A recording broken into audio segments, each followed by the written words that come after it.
sama santé ci Adessor FM 104.2 rajo bi yeew ak jant bi.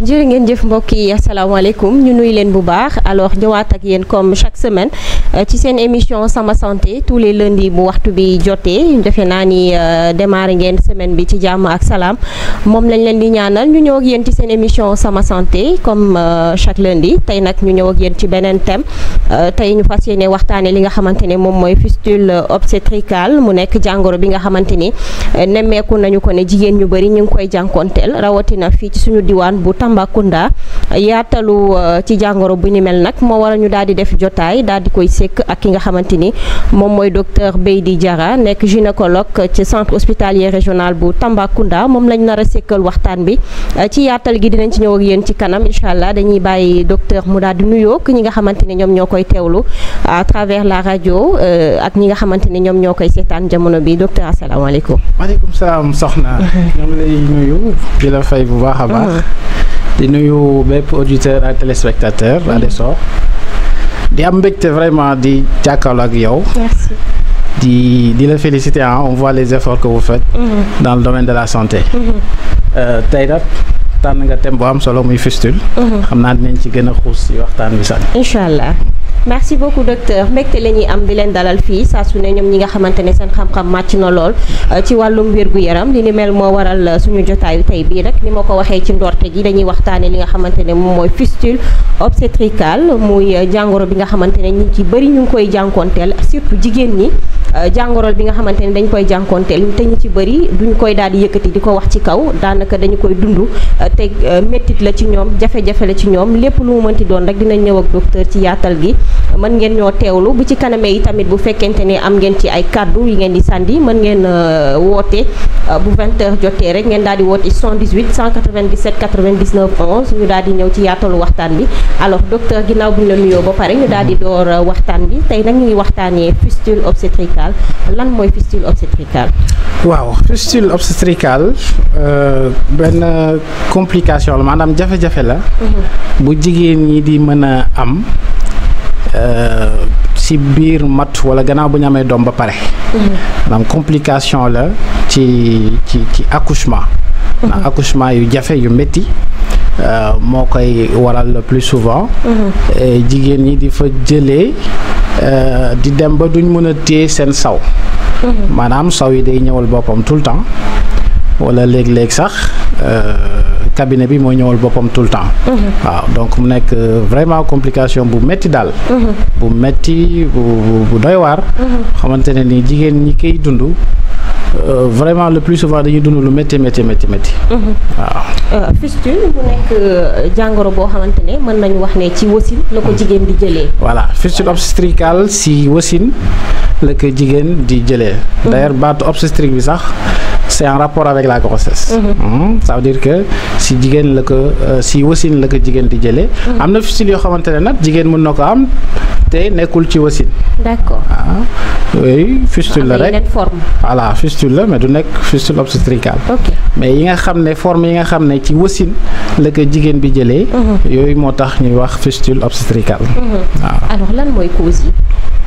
alors cause yi vraiment li ci njëkk. mooy jafe-jafe ci accouchement. maanaam jigéen boo xamante ni moo ngi matu bi yàgg lool. ñu war ko defal par exemple césarienne bi tamit yéex lool parce que amul ci bërëb bu mu nekk wala voilà moo ngi ko war a defi feneen yoon bi baaxul et cetera en tout cas. complication retard yooyu. ci prise en charge ci femme en travail yi moom mooy tax bopp xale bi dafay tànc sawukaay bi ci yaxu ndigg bi. day coincé wu. voilà day coincé wu. voilà bopp bi da koy naj ci yaxu ndigg bi te bu yàggee xam nga lu naju bu yàggee rek deret ji dootul mën a jàll. su deret ji jàllul ab diir foofu day dem ba. kii nécrose li ñuy wax nécrose maanaam dem ba day dee daal. waaw nécrose boobu nag mooy waral plus tard mu am perte de substance maanaam partie boobu day daal di wadd loolu tax mu am communication entre saw yi fi mu waroon jaar ak jigéen bi fi muy sëyee. voilà léegi saw bi day ñëw directement day jaar directement ci jigéen bi fi muy sëyee di génn en permanence. ok donc en permanence jigéen bi sër bi day tooy day xeeñ saw fu mu munti toog. voilà mu nekk lu diis daal. d'accord alors mën nañ jàpp ci cause yi donc long travail la bi am lors de l'accouchement ci jigéen bi laataa muy àgg kër docteur ak bu àggee kër docteur laataa ñu jël prise en charge beeg yooyu yëpp. loolu yëpp gàllankoor la ci loo xamante ne mën na tax jigéen bi amee li nga xamante ne mooy feebar bi. très bien. Donc le plus souvent loolu la accouchement bu difficile si la jigéen ñi di jëlee complications yu mel ni fistule. Maintenant en dehors de ce facteur accouchement yi difficile yi. am na yeneen facteurs aussi yu si mel ni lu ñu woowee dans notre jargon les mutilations génitales féminines. maanaam xarafal jigéen. voilà xarafal jigéen tamit bokk na ci facteur de risque yi parce que. voilà ça entraîne ce qu'on appelle un périnée cicatriciel maanaam ci sëyukaayam bi dafay am cicatrice. cicatrice boobu dafay tax ba du mën a taaweeku comme ni mu war a taaweekoo pendant accouchement normal. voilà léegi manque élasticité boobu mën na tax également mu am ay déchirures yu graaw yoo xamante ne day dem ba laal sawukaay bi ba dootul mën a titiyee saw bi. d'accord alors loolu daf ñuy dugal directement ci signes yi nga xamante ne moom mooy faral di am ginnaaw bi nga xamante ne jigéen bi am na jàngoro bi ba noppi. nan la jigéen bi nga xamante ne moom moo amee jàngoro bi. gis nañ ne beaucoup de femmes en souffrent tey. te ci silence la ñu koy dundee. te lii ay jafe-jafe la ci signes yi nga xamante ne moom mooy feeñ ci ñoom.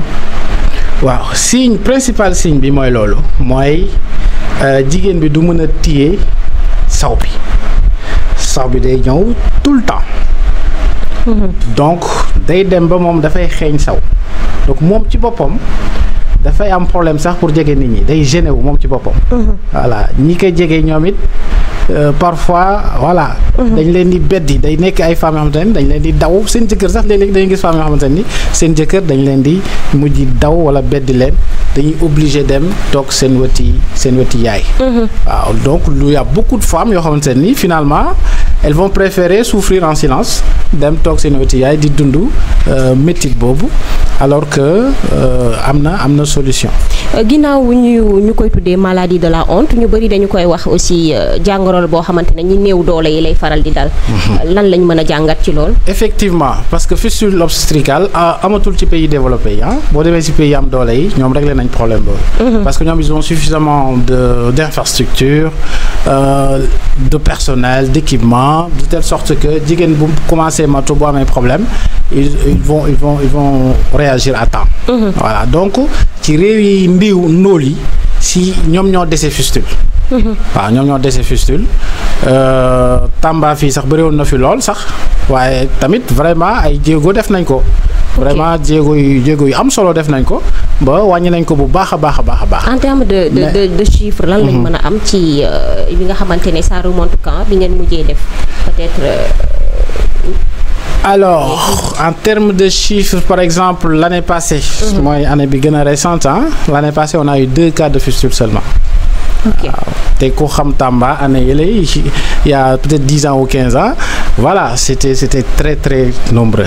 Ok. C'est pour vous dire que vraiment des efforts ont été faits parce que tout simplement léegi un peu partout dans la région de Tamba il y a des blocs qui font des césariennes.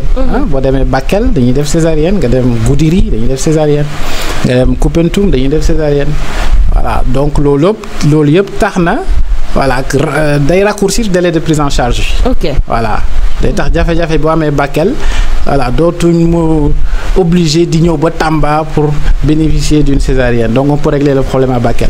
Même chose à Koupentoum et cetera et cetera. D'accord. Ce n'est que maintenant quelques cas exceptionnels yoo xamante ni ça nécessite des prises en charge beaucoup plus poussées moom la ñuy évacuer actuellement à l'hôpital. D'accord. Voilà. Alors le manque d'accès aux soins ci de qualité peut-être parfois mën na nekk tamit loo xamante ne ci causes yi mën nañ ko ci boole. surtout ñi nga xamante ne ñoom ñoo nekk ci dans les zones rurales parce que tamit distance bi gis nañ jafe-jafe yi nga xamante ne dañ koy faral di jànkonteel pour mën a àgg teel ci kër docteur ginnaaw bi nga xamante ne mat daaneel na leen. Tout à fait loolu tamit bokk na ci problème yi favoriser fistule. parce que boo nekkee ci zone bu enclavée rawatina ci période nawet avec tous les aléas que nous connaissons. Parfois ça peut être difficile d'accéder à une structure de soins. loolu mën na tax bu jafe-jafe amee jigéen bi mën na yéex a yegg. voilà yéex a yegg te loolu problème bi yëpp foofu la. yéex a yegg yéex a bénéficier des soins de qualité mooy andi jafe-jafe yi donc en fait césarienne jigéen yu bëri dañoo foog ne buñ leen waxee dañ leen war a opérer rek dañoo foog ne parfois ils se disent que ñoom mën nañu wasin wala mosoon nañu wasin benn yoon wala ñaari yoon wala ñetti yoon. alors que mën nga wasin ñetti yoon ba ñeenti yoon sa juróomeelu grossesse ñu defal la césarienne. Césarienne tekkiwul ne yow mënoo wasin. voie normale. voilà tekkiwul ne mënoo wasin voie normale. forcément. Dans certains cas césarienne bi dañ koy poser parce que dañuy bañ jafe-jafe am. ci accouchement bi. jafe-jafe bi mën na nekk ci yaay ji mën na nekk ci doom ji mu ëmb mën na nekk ci ñoom ñaar ñëpp. ok voilà d'accord alors ci conséquences yi ginnaaw bi nga xamante ne jigéen bi nga xamante ne ba ngay dund jàngoro bi. conséquences yi nga xamante ne moom la àndal nan ngeen koy jàngatee ko docteur. waaw conséquence bi ci njëkk mooy d'abord l'exclusion sur le plan social. mooy li ma la doon wax sànq femmes yi ñi nga xam ne dañuy dund fistule loolu moo leen di gën a sonal. isolement bi. Dans certains pays sax da ngay gis ne ñenn ñi dañuy dem ba xaru. parce que dafa métti daal. waaw dafa métti on l'appelle wax nga ko léegi maladie de la honte parce que mag adulte boo xamante ne mënul téye sawam. xam nga loolu gàcce la. waaw alors que dans ce cas précis en réalité du gàcce parce que feebar la. voilà nit ki nekkul dafa mënta téye sawam parce que voilà. mais c'est parce que dafa feebar dafa am complication boo xamante ni moo tax loolu dal ko. donc c'est important que ñi nga xam ne ñooy jegewaale yi les proches vraiment soutenir famille durant ces périodes là. Ça c'est extrêmement important parce que comme ni ko woykat bi waxee woon rek boo dawee ku wéradi loolu mun na yokk jàngoro gi. tout à fait. voilà mun na yokk souvent elles sont rejetées parfois même par leur propre mari parfois. waaw donc loolu dafay gën a accentuer seen dépression ñenn ñi parfois dañuy décourager. préférer dem toog seen wetu yaay et puis. loolu nag mun leen demal julal leen yeneen complications en dehors de l'exclusion sociale. il y a des complications yoo xamante ne mën na am sur le plan médical. parce que bu dee yow tout le temps sa kanam dafay tooy tout le temps mais infection da lay yomb. voilà la macération là ça favorise les infections. te infection yooyu boo ko traité wul mën na la andil jafe-jafe mën na dem ba yàq say rein mën na dem ba créer la. yeneen feebar yeneen jafe-jafe voilà. d'accord alors dañuy dem suivre élément bi nga xamante ne moom la ñu am ci la dame moom tamit patiente de fistule la woon daanaka ñaari at mu dund ko ba ci ñetteel at bi ci la daal di faju mais n'empêche nee na des na ay séquelles ba léegi dañuy teewlu élément bi Nestor ñu doogu ñëwaat.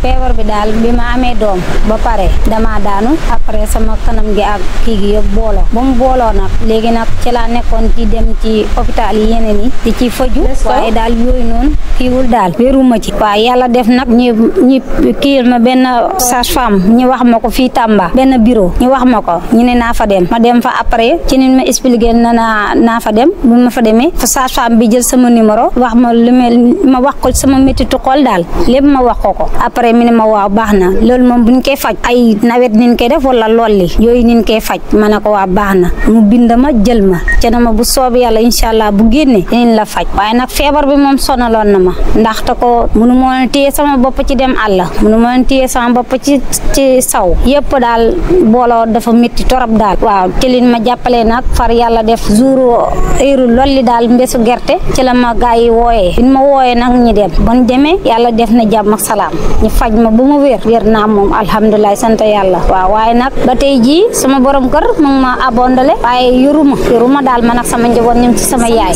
moom bi ma feebaree ba tey mu ngi ma abondale ndaxte ko dafa ma doon faj waaye dafa dem ba nga xamti ñu ko wax ne ni moom bu ma toppee dafay jeexal alalam ndaxte ko du ma wér moom ca la bàyyee ba mu bàyyee yàlla génneel ma bunt bi ca lañ ma fajee ba ma wér nii nag waaye boobaa léegi nag maa ngi sama kër yaay man ak sama njaboot waaw maa nga am ñeenti doom waaye benn bi dafa gaañ waaw ca laa nekk foofu noonu ca laa nekkoon ndaxte ko kër goro moom boo fa nekkee ak jëkkër boo nga xamante ni moom bu la jëkkër moom bu la téyewul moom jëkkër moom bu la téyewul dangay sonn waaw waaye cam sama yaay moom wax dëgg jàmbaar la sama papa itam jàmbaar la waaw ñoom ma jàppale ba léegi ñoom kay liñ ci dépassé ëpp na moom ay fanweeri junni di dem kay wax dëgg daana ko jóg rek sama yaay mooy saaf ay gerte di jaay di dem ci luumay di ñëw di jënd di ñëw rek ci la nekk rek taaba rek jàngoro bi kay def na ci man ñaari at yu set wecc kay ba dugg ñett ci ñetteel bi nit ma fajee nag ñaari at moom maa ngi yore feebar bi di daanu ko jóg moom di dem ak moom feebar bi daal bi ma amee doom ba pare dama daanu après sama kanam gi ak d'accord alors merci beaucoup Nestor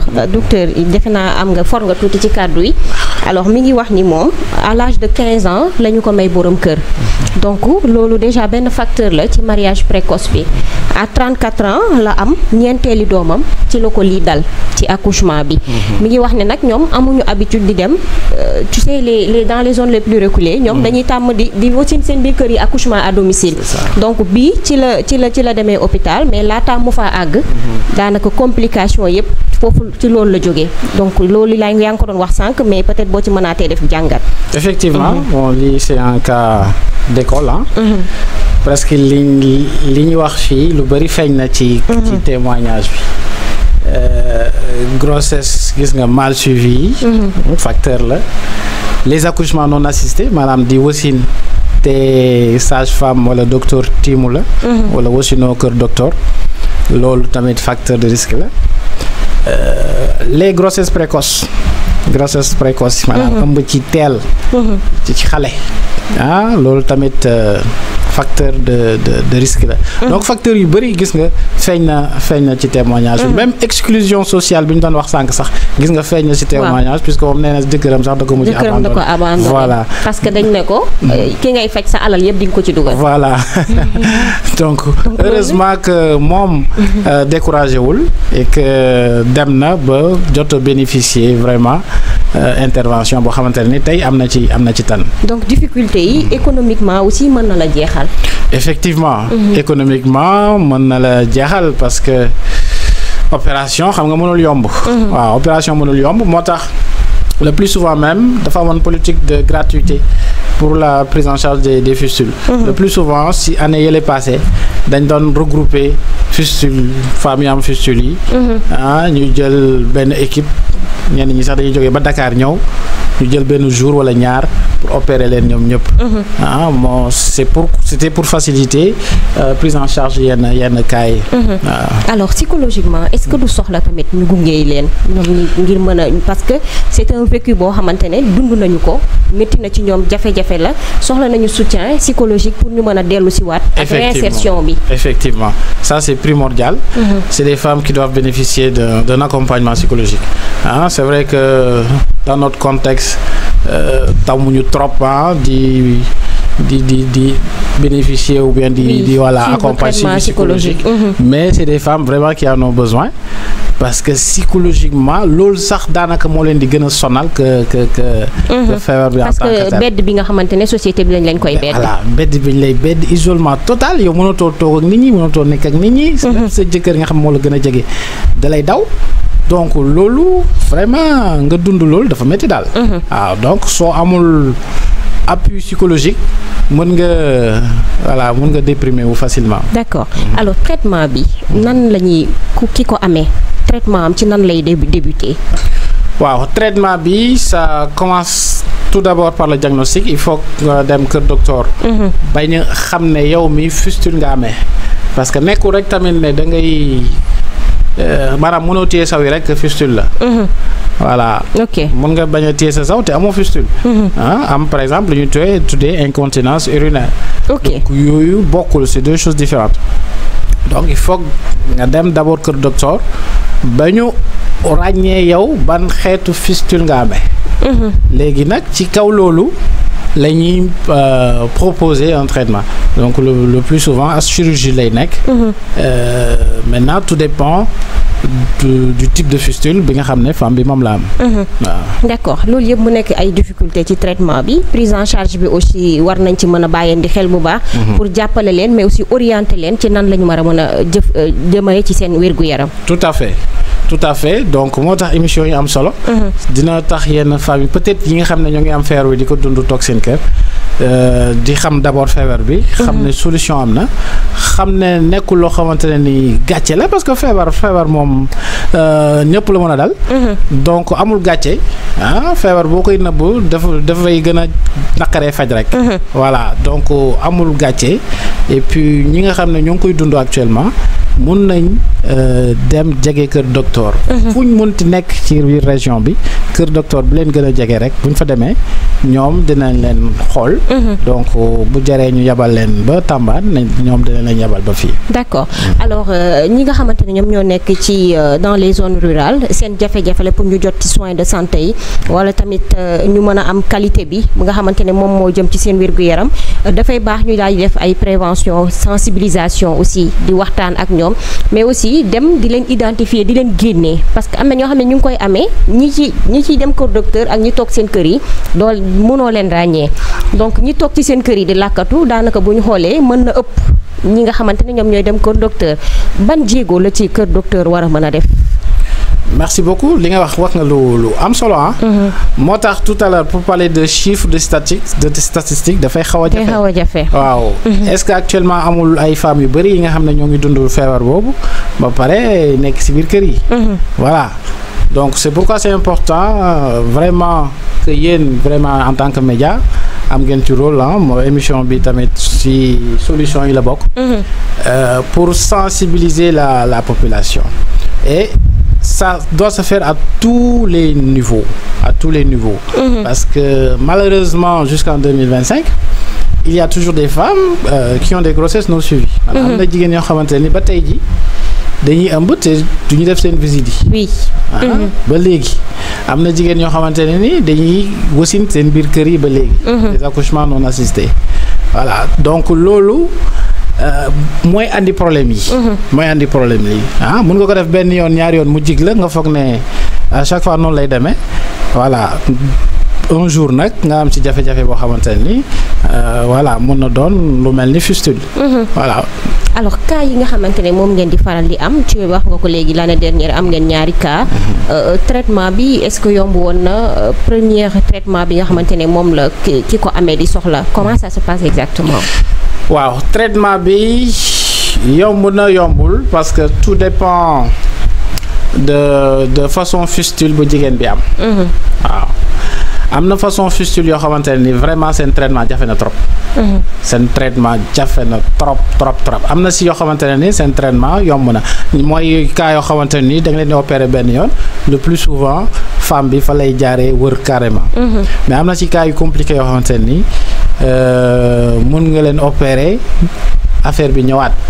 waaw am ngay dégg ñoo xam ne def nañ ko ñaari opération. voilà ñett da ngay gis jigéen ñoo xam te ne dañ leen opérer ñeent léeg-léeg juróom benn pour dire que tout dépend du type vraiment de fistule. Donc ça peut être très compliqué. am na cas yoo xamante ne ni dañuy dem sax bay créer sawukaay bu bees dem ba ci boutique yi tibb ko pour mun a créer beneen sawukaay bu bees pour mun a rek faj fistule bi c'est des cas très compliqués yoo xamante ne ni parfois dafay am. ok waaw mais fistule simple yi on peut prendre en charge très rapidement. est-ce que opération bi ça demande dafa nekk benn coût bi élevé boo xamante ne pour patiente bi. waaw opération moom vraiment c'est cher moom. waaw opération d'une manière générale. Comme ni ma la ko waxee sànq rek mënul yomb mais quand même ici à Tamba vraiment les tarifs Tamba bokk na ci région yoo xamante ne ni prix yi ñoo gën a suufee ci Sénégal. waaw c'est-à-dire lu mu cher Tamba bokk na ci prix yu gën a suufee. ok waaw. d'accord alors ba tey ñu ngi wax ci sensibilisation bi mën a moytu un peu les facteurs de risque pour jàppale jigéen ñi aussi ñu mën a bàyyandi xel ne jàngoro bu existé la te mën na leen a dab à tout moment loolu tamit war nañ ba ci wax bu baax fexe tamit améliorer li nga xamante ne moom mooy accès aux services de soins de qualité loolu tamit defe naa ni ko docteur war ngeen ci mën a teg ay jéego yu wér ngir mën a jàppale aussi jigéen ñi ci seen wér-gu-yaram. tout à fait loolu surtout districts yi dañ ciy def ay jéego yu am solo. ñoom dañuy def parfois ay stratégie avancée maanaam dañuy génn seen kër docteur yi dem fekk ji askan wi ba seeni village pour di leen ñaax di leen di soññ di def ay sensibilisation. pourquoi on n'en parle pas beaucoup parce que fistule doo dégg vraiment ñu ciy waxtaan. effectivement fistule duñ ci wax lu bëri parce que comme ni mu la ko waxee sànq c'est vrai que bokk na ci suñu objectif ñu éradiquer ko maanaam ñu dem ba fexe ba fistule dootul amati. éliminer ko carrément ci Sénégal. def nañ ci ay jéego yu am solo. vraiment def nañ ci ay jéego yu am solo léegi da ngay toog ci atum lumb benn cas de fistule ngay gis wala ñaar. waaw te loolu vraiment ay jéego yu ama solo la. mais doyul il faut qu'on continue à travailler dans ce sens. Parce que tamit xam nga feebar yi dañoo bari. donc le plus souvent da ngay focaliser wu ci yi gën a fës. yi gën a fës ak yi gën a bari. moo en général communication bi ci feebar yooyu lay gën a dem. voilà maintenant ça revient aux praticiens à vous médias aussi comme tey. def de temps en temps de la sensibilisation. pour que ñu rappeler à la population que fistule feebar boo xamante ne am na mu ngi fi ba léegi demul et que bu ñu sàgganee trop mais dina ñëwaat bëri comme nu mu bëriwaatee woon. bu ñu góorgóorloo tamit mun nañ dem ba éradiquer ko comme dëkk yu avancé yi. dem ba dootul amati fistule ci suñu réew. alors mën ngeen a participer au 78 197 99 11 78 197 99 11 ngeen participer ci émission bi boobu maa ngi leen ko doon wax au début fistule obstétricale la ñuy waxtaanee cause conséquences yi nan la ci jigéen ñi war a taxawee ngir seen wér-gu-yaram gën a ñoñ tamit mooy tëndiku li nga xamante ne moom mooy jàngoro bile ndax gis nañ ñi koy amee ñu ngi dund jafe-jafe bu tar lool te it soxla nañu ku leen wàllu moo waral ñu daal di def jotaay bi la tey waxtaan ci li nga xamante ne moom mooy jàngoro boobule ak gàllankoor yi muy àndal docteur Beydi Diarra moom la ñuy àndal mu bàyyeekoo ci hôpital régional bu Tambacounda ngir toog fii waxtaan ak ñun ci solowu thème bi nga xamante ne moom la ñu indi tey alors docteur yaa ngi wax sànq ci facteurs yi que ne excision aussi ba mën na nekk facteur parce que ci accouchement la lii complication yi di amee te am na conséquences yi nga xamante ne parfois mën na jóge ci excision ba indi jigéen bi loraange bi ni mel. très bien loolu tamit c'est important que vraiment femmes yi xam ko. excision bokk na ci facteurs yi tey rek si suba recevoir naa benn jigéen bu ànd ak jëkkëram parce que tout simplement jëkkër ji daf ko jël waaye mënul sekk ak moom sëy. waaw ndax lan parce que dañ ko taf taf boobu nag mooy xatal sëyukaay bi ba bu naree am doom dafay teppeeku dafay am déchirure te déchirure boobu ça peut aller dans tous les sens. mun na dem fekk ji sawukaay bi xotti ko mun na dem fekk ji tamit rectum bi maanaam fu cabinet bi di jaar xotti ko. yooyu le plus souvent ñooy am fistule yoo xamante ne day am ci kaw ak ci suuf maanaam fistule entre la vessie et le vagin vésico-vaginal. ak fistule recto-vaginal. comme cas témoignage bi nga dégg sànq ni. moom ñaar yëpp la boole. nee na saw beeg cabinet bi yëpp. waaw ñoo doon ñëw. excision bokk na ci liy favoriser loolu parce que dafay créer cicatrice ci périnée bi te xam nga périnée moment bi femme bi di wasin dafa war a taaweeku. léegi bu dee dafa am cicatrice nag dootul mën a taaweeku te loolu mooy tax bu accouchement bi amee mën na am déchirure yu grave. donc effectivement loolu cause la et c'est important que ñi koy def xam ko. que vraiment day andi jafe-jafe parfois yu tara. d'accord alors da ngay dégg yenn femmes yi ñuy wax ne ak ci seen accouchement aussi ni position bi xale bi di ñëwee aussi. parfois mën na nekk cause yi comme xale bi mën na ñëwee chaise. day faral di wax ak yooyu. non en général c'est pas en rapport avec la position. que mu nekk siège. siège dafay accoucher normalement que mu nekk céphalique maanaam bopp bi jiitu dafay accoucher tamit normalement si vraiment tous les paramètres sont normaux. ok donc fistule mu ngi am su bu dee vraiment blocage am na jafe-jafe am na ci ci travail bi. moo xam xale bi dafa am poids trop ba xajul ci bassin bi. wala bassin bi dafa xat trop par rapport ak poids xale bi. wala dafa am cicatrice comme lu mel ni excision. ok voilà yooyu mooy andi jafe-jafe ba telle sorte que au moment de l'accouchement ça peut entraîner des déchirures qui peuvent aller dans tous les sens. alors femmes yi nga xamante ni ñoom ñoo amee jàngoro bi nan lañ leen war a gën a mën a sensibiliser nan lañ leen gën a mën a taxawu ngir gën a mën a won leen yoon bi aussi ba ñeneen ñi nga xamante ne ñu ngi seen ginnaaw mooy tundiku danger yi ni mel. waaw ni ñu leen mën a taxawoo daal mooy d'abord ñu xam ne. li leen dal feebar la voilà feebar la du fatalité du malédiction je sais pas moi. feebar la. boo xamante ni mun na dal n'importe qui et que am na solution voilà xam nga am na feebar yoo xamante ne amul solution. mais feebar bi au moins lu mu métti am na solution donc ñu xamee ko noonu xam ne maintenant ñoom ñoo war a jege maintenant kër docteur yi pour que ñu mën a jàppale voilà.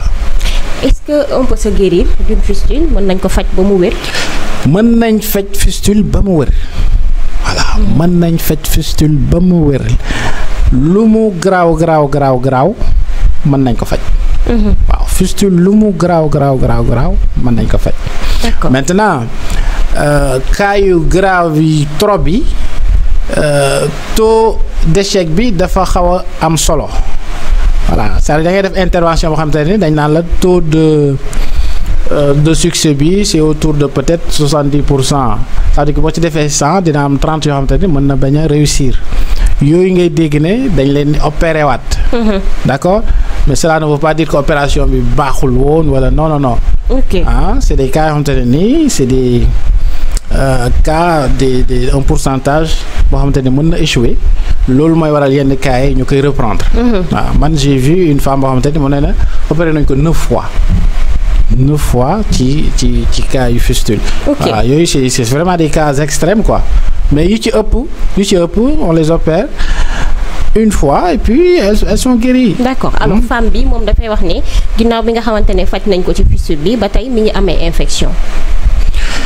voilà comme ni mu la ko waxee sànq c'est le principal risque xam nga macération boobu su dee amul hygiène bi war wala amul suivi bi war mën na dem ba créer infection.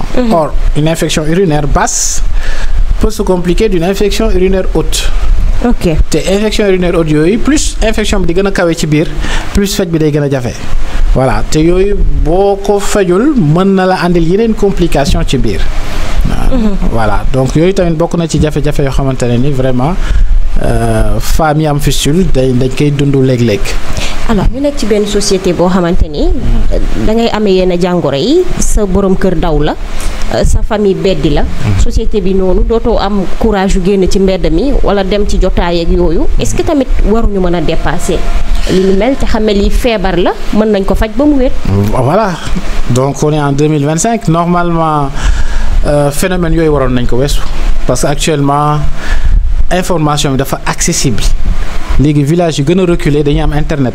nit ki mën nga toog sa kaw lal connecté wu déglu vraiment information yi de partout donc l'information est devenue accessible donc nit ñi tamit war nañ mën a comprendre yenn yi.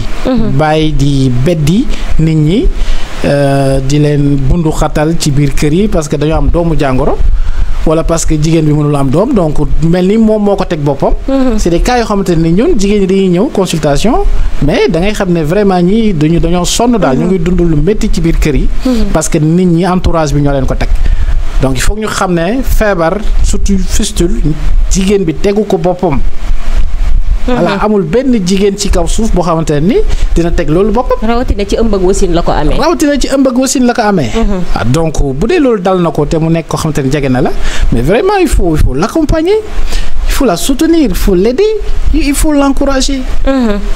C'est comme ça qu'on peut vraiment aider les femmes là vraiment à vivre avec la fistule. Maladie bi mën na durer combien d'années ci nit ki? Alors fistule obstétricale boo ko fajul mais mën na nekk ci yow ba keroog nga fi jógee.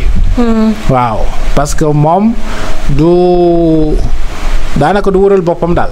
ok bu dee da ngay toog rek di xaar mu wëral boppam. waaw bu dee da ngay toog rek di xaar pour mu wëral boppam moom. boo amul doole di nga mën a opérer wu. boo amul doole il y a des mécanismes yoo xamante ni am na ay kuréel yu fi newoon mooy comme li ma la doon wax sànq. dañ doon organiser ay camps de chirurgie. c'est-à-dire yow boo xasee ñëw ba kër docteur bañ gis la ba ràññee la. ba xam ne yow mii am nga fistule dinañ la dugal ci sunu programme. su fekkee mën nga fay ñu opéré la nga fay ñu opéré la su fekkee mënoo fay ñu opéré nañ xam ne ñun kat am nañ jigéen boo am fistule bu nekk fii mais mënul fay ñu opéré ko boobaa su programme yi amee ay mission de prise en charge yoo xamante ni jigéen ñi duñu fay ñu dugal la ci. mais boo toogee sa kër bon duñu xam. dañuy jàpp ne fistule wàññeeku na ci dëkk bi wala amul fistule alors que am na ñoo xamante ne ni ñoo ngi koy dund ba léegi. chaque année ngeen di organiser des camps de réparation wala. waaw parce que camp de réparation yi xam nga tamit ça dépend ci cas yi. xam nga fu ma toog nii mënuma ne dañu organiser camp weer bi di ñëw te. amoo cas voilà donc ça dépend ci cas yi. donc femmes yi bu ñu doon ñëw bañ gis leen ba diagnostiquer leen. ba xam ne am nañ nangam cas de fistule ci nangam cas yi am nañ tant de cas xam te dañoo néew doole voilà ñun vraiment dinañ yéegal information bi ba ñi ci war a jot si et puis dinañ trouver solution. partenaires yi ñu ngi ñëw pour accompagner ci wàllum prise en charge bi aussi.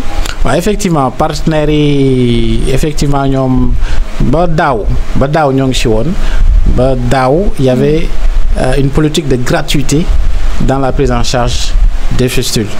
mais xam nga ak politique américaine bu bees bi y a beaucoup d'ONG américaines yoo xam te ne dañoo retiré wu moo tax actuellement gratuité bi peut-être mu xaw a sooxe tuuti mais ba daaw politique de gratuité boobu amoon na. voilà. d'accord alors docteur soo demee ci yenn zones yi da ngay dem ci seen poste de santé yi wala case de santé yi tu vois vétusté bi nga xamante ne moom la structure bi di am. dëppoowul sax ak fu nit war a mën a fajoo est-ce que tamit war nañu di mën a bàyyandi xel bu baax structure de santé yi nga xamante ne ay nit ñoo fay dem di faju rawatina jigéen bi nga xam ne dafa toll ci ëmb wasin ba ñu mën ko muccal. effectivement. loolu lu am solo la boo gisee dëkk tubaab yi fistule amatu fa mais loolu la tubaab yi ay nit dong lañ. mais dañoo am ay infrastructure yu doy yu accessible. am ay yoon yu baax da ngay jóg. rapidement nga yegg. vous comprenez donc ñun tamit on doit aller dans ce sens-là que ñu am ay structures yi nga xam ne day accessible c'est-à-dire dafay jege askan wi. waaw ba ñu nekk ci gox yeeg goxaan yi. parce que nga war a wërsëg ñu teg la ci charrette. waaw par exemple teg la ci ay tricycle. voilà di la yóbbu. complication sax mën na juddoo foofu. mais complication mën na jóge foofu complication mën na jóge foofu da ngay gis koo xamante ne day jóge village am mais balaa mu yegg ci centre de santé bi. ci centre de santé bi mën na def ay 4 heures de temps wala 5 heures de temps. bu dee dañ ko war a yabal hôpital mu war a defaat yeneen 4 heures de temps wala yeneen 5 heures de temps ci jigéen boo xamante ne yaa ngi matu mais xam nga loolu wala yaa ngi xëpp deret mais loolu xam nga vraiment mënul jur jàmm. voilà donc effectivement loolu bokk na ci solution yi que ñu am ay infrastructures yu doy mais yu accessible. que ñu am ay yoon tamit yu baax.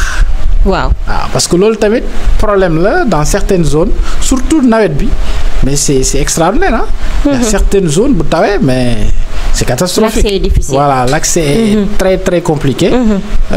Donc donte vraiment ay jéego def nañ ko mais bu ñu gënee góorgóorlu je pense que mën nañ améliorer facteurs yooyu yëpp. mën nañ fi jëlee tamit li nga xamante ne moom mooy fistule tey li nga xamante ne dootuñ dem ba amati sax benn cas. mais effectivement parce que boo gisee malgré difficulté yi ma lim yëpp. ak résultats yi ñu am ndax lan parce que xoolal bloc yi dañ ko multiplier. bloc yi multiplier nañ ko Koupentoum Bakel Goudiri. Tout ça fonctionne. Kédougou xam nga Kédougou évacué sur Tamba. ok jusqu'en presque 2022-2021 Kédougou évacué sur Tamba. Vous comprenez?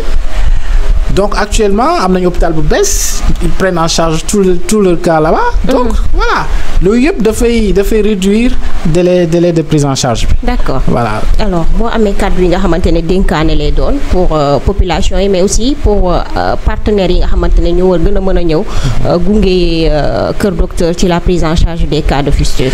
alors kàddu yi may dénk vraiment population bi. mooy d'abord fagaru moo gën. faju et que fistule nekk na feebar boo xamante ne dafa diis. dafa métti ñi mu dal ñoo ngi dund lu métti.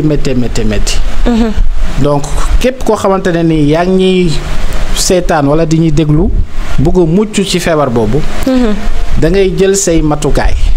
benn bi mooy boo ëmbee ngay def cette visite correctement. boo waree wasin nga dem wasin Kër Docteur. ñu éviter li ñuy wooyee mutilation génitale féminine maanaam xarafal jigéen. éviter les grossesses qui sont précoces. vraiment yooyu bu ñu ko defee dinañ defaat ay jéego yu am solo ci processus d'éradication des fistules. ëmb yi jege yi nag tamit.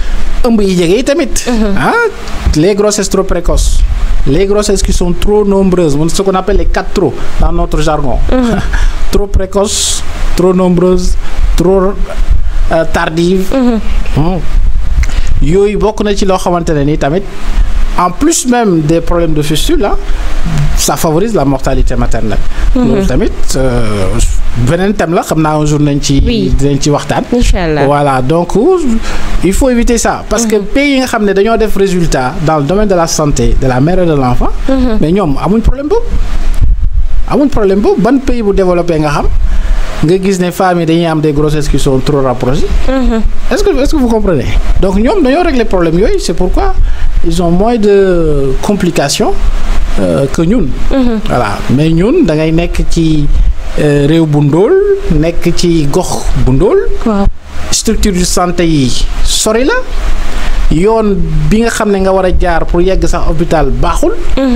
et puis mooy demeewul noonu. ba pare nga ne da ngay jur doom presque chaque at. mais loolu vraiment risque la yoo xamante ni vraiment. ngay dégg ku ko amee. voilà la lu mu amoon yëpp jaay na dugal ko ci. voilà dem ba yorotoo dara. donc loolu tamit lu ñu jar a xoolaat la le regard de la société. nga xamante ne dañ leen di faral di marginaliser di leen xoolee stigmatisation bi loolu soit ignorance la soit soxor la. parce que vraiment boo xamee ne nit ki li ko dal tegu ko boppam mais waroo ko mën a stigmatiser au contraire da nga ko war a mën a jàppale.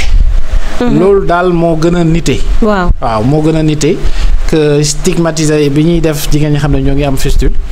wala jigéen ñi nga xam ne ñoo ngi dund leneen sax lu dul fistule ci kër yi.